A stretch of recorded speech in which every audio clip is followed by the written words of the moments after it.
The moment your child said they were bored, you felt it, that quiet pressure to fix it. And the fact that you always do that automatic reach for a solution, a screen, an activity, anything to fill the silence is what this video is actually about. Because that instinct is not just a habit, it is a pattern, and it did not start with you. Think about the last time your child had absolutely nothing to do. No screen, no activity, no plan. Just open, empty time. How long before the restlessness started? How long before they found you and said those words, "I'm bored," in that particular tone that means fix this right now? Maybe it was 2 minutes. Maybe it was 30 seconds. And here is the thing most parents never stop to ask. Why does it feel so unbearable? Why does a child sitting with nothing feel like a problem that needs solving? Where did that feeling come from? And what does it mean that the more we solve it, the worse it seems to get? That question is what we are investigating today. And the answer goes back much further than any parenting book, any school curriculum, or any piece of advice you have ever been given. Picture a child in the lowland forests of the Yucatan Peninsula, sitting at the edge of a cornfield in the midday heat with nothing in their hands and nowhere to be.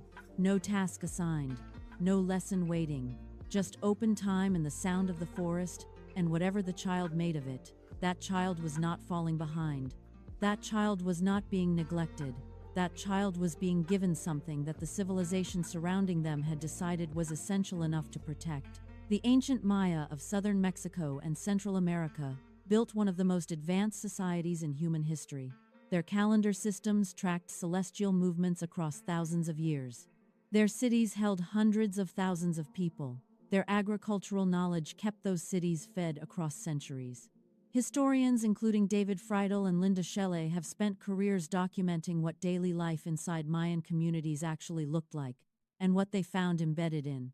The rhythm of childhood was something modern researchers are only now beginning to measure. Mayan children were not scheduled, they were not optimized.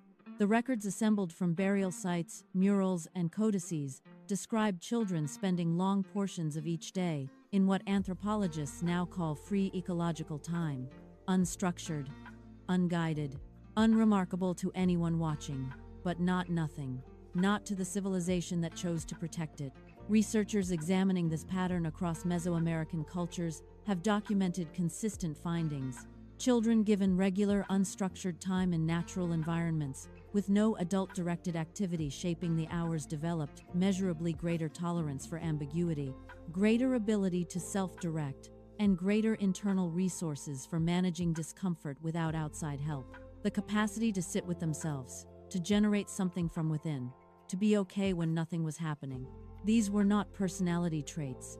They were documented outcomes of a specific kind of time that the Mayan world preserved on purpose. That was not a uniquely Mayan idea. Move 7,000 miles east, to a civilization that had no contact with the Maya and no shared language, and you find the same principle protected with equal care. This is not a coincidence. This is a pattern. Let me add my own personal insight here, and for just a moment. What this documentary is really saying is that when you have kids who need the parents to feel calm or even happy, it is a sign that they are rarely, or if every given time, alone to figure their own state of mind out.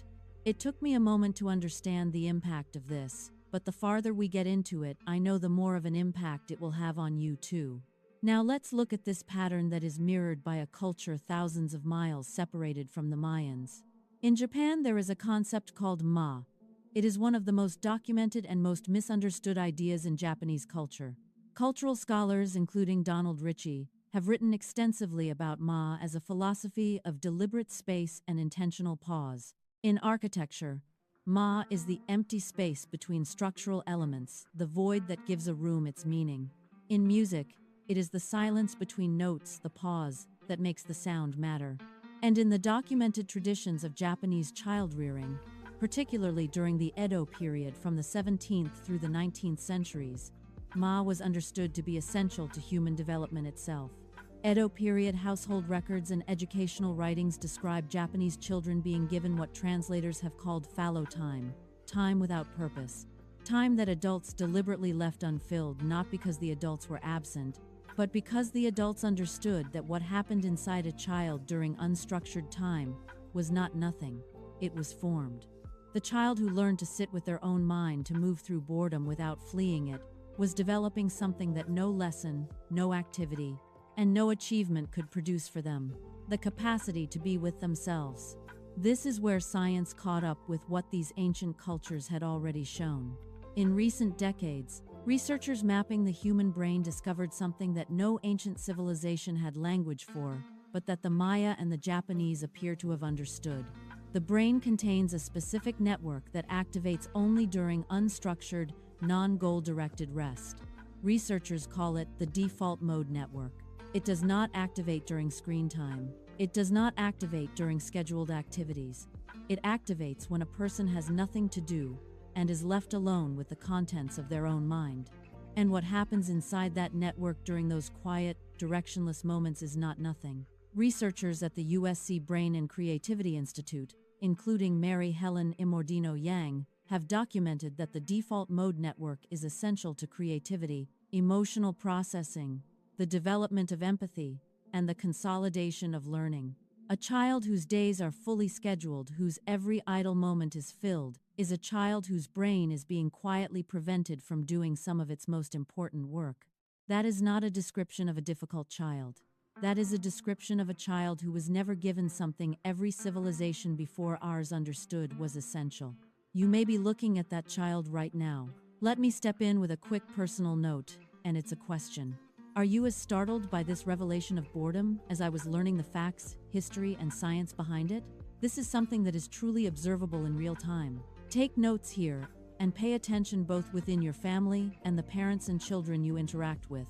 I think you'll be amazed at how clearly you can distinguish children who are not allowed to just be bored sometimes. Now, before we go any further, I want to pause and give you something, because what you just heard about boredom and the developing brain is not the whole picture. The pattern we are investigating in this episode, the overscheduled child who cannot handle stillness, does not exist in isolation. And understanding that larger pattern is what makes everything on this channel more personally specific to what is actually happening between you and your child. I built a free 5-question assessment called the Pattern Identifier specifically for this. It takes about 2 minutes. What it does is show you which of the 4 documented inherited parenting patterns is most active in your home right now. The Pattern Identifier helps you understand what that signal is connected to at a deeper level, and that clarity is one of the most direct steps you can take toward closing the emotional distance between you and your child. The link to take it for free is in the description below. Go take it now, then come back. What comes next in this investigation, the piece that ties the Sabbath principle directly to what researchers now call the most significant developmental finding of the last 20 years, is the part most parents are not prepared for. Developmental psychologist Stuart Brown, whose foundational research on play and human development is documented at the National Institute for Play, spent decades studying what happens to children when free, unstructured time is removed from their lives. His research, alongside work by Peter Gray at Boston College, found a consistent and alarming pattern. As adult-directed scheduled activity replaced free time in the lives of American children across the second half of the 20th century, specific developmental capacities declined in measurable ways. Children's ability to self-direct dropped. Their tolerance for boredom dropped. Their capacity to manage frustration without outside help dropped. And their anxiety rose steadily, measured across multiple standardized tools across multiple decades. What looked like a restless child was actually a child whose nervous system had never been given the conditions it needed to learn how to be still. That pattern is still running in families today. It may be running in yours. The biblical principle of Sabbath, documented in Exodus, in Deuteronomy, and woven through the entire structure of the Hebrew covenant, is almost always discussed as a command for working adults. A day off, a weekly break from labor. But biblical scholar John Walton, whose work situates the Sabbath in its full ancient Near Eastern context, points to something in the text that most readers pass right over. The Sabbath command in Exodus chapter 20 does not apply only to adults. It applies to every person in the household, the children, the servants, the animals. Every living thing under this roof rests. Not because they earned it, not because they finished their work, but because the rhythm of creation itself demands that living beings have time that belongs to no task, no outcome, and no one's expectations. In a world where a child's worth was measured almost entirely by what they could produce, and that was true across nearly every ancient civilization, the Sabbath declared that there was a category of existence that came before productivity and mattered more than it. You are not valuable because of what you do. You are valuable because you are alive, and being alive requires time that is simply and completely your own. The Mayan child sitting in the forest with nothing in their hands. The Edo period child in fallow time, protected by a culture that understood the meaning of deliberate emptiness. The Hebrew child rested on the seventh day, not because they earned it, but because the structure of creation required it. These are not three different stories from three different worlds. They are one story, told by three civilizations that had no contact with each other, in three different languages, across 3,000 years of human history. And every one of them arrives at the same place. A child who is never allowed to be bored is a child being quietly robbed of something essential. The specific thing you can observe in your own home this week is this. The next time your child says they are bored and you feel the pull to solve it, wait. Do not solve it for 60 seconds longer than is comfortable. Watch what happens in that space. What you are watching is not a problem. It is a nervous system encountering the edge of what it can manage on its own and beginning slowly, awkwardly, impatiently to build something there. That is what the Mayan calendar protected. That is what the concept of Ma preserved.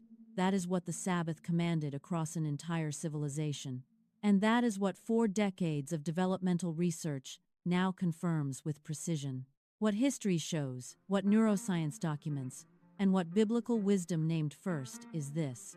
The parent who can resist filling every empty moment is the parent giving their child access to the one internal resource no curriculum can install, the capacity to return to themselves, to generate meaning from within, to be okay when the world goes quiet.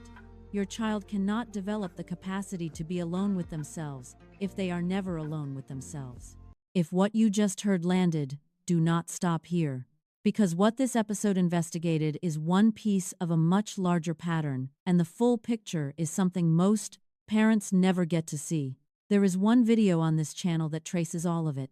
It is called Why Your Child is Exactly Who History Said They Would Be. Parents who watch it tell us the same thing every time, that it was the first time they could see the full picture of their child clearly. Not just one behavior, not just one pattern, but the complete inherited architecture of why their child is exactly who they are, why the distance between you feels the way it feels, and what the full record of history, science, and scripture shows actually closes that distance at the root level where the pattern lives. If there is only one other video you'll watch from this channel, this pillar video has to be it.